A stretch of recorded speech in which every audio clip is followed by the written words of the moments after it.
سلامونه. نن ورځ په پاراډایم شفت باندې غږیږو. موږ تاسو د ژوند د کړوړو او د مسایلو د حل لپاره یو الګو حتما لرو. دا الګوګانې موږ ته له پلرونو، نیکونو او له نسلونو رارسېدلي دي. په اصطلاح ووایمه کلتوري حل لارې چارې دي. د دغو کلتوري حل لارو چارو ځینې وخت ماتول پکار دي.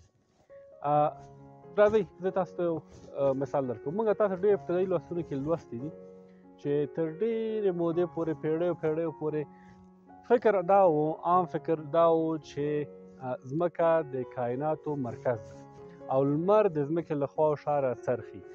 دا شپه ورځ چې بدلون مومي دا د ځمکې مرکزیت او د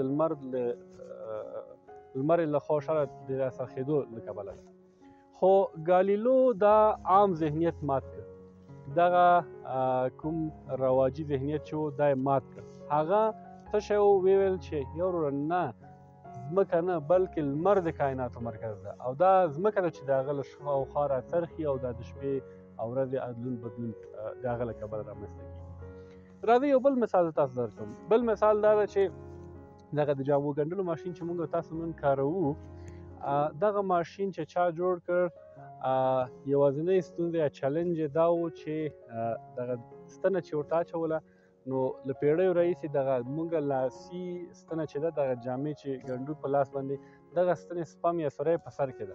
نو ده چې به دا ستنه ور اچوله نو د جامو ګنډلو ماشین به کار نه کوو. تر ډېرې مودې پورې د دې ناکامۍ یا چلنج له وجې ده دا ماشین د بوټانو ګنډلو لپاره کاروه.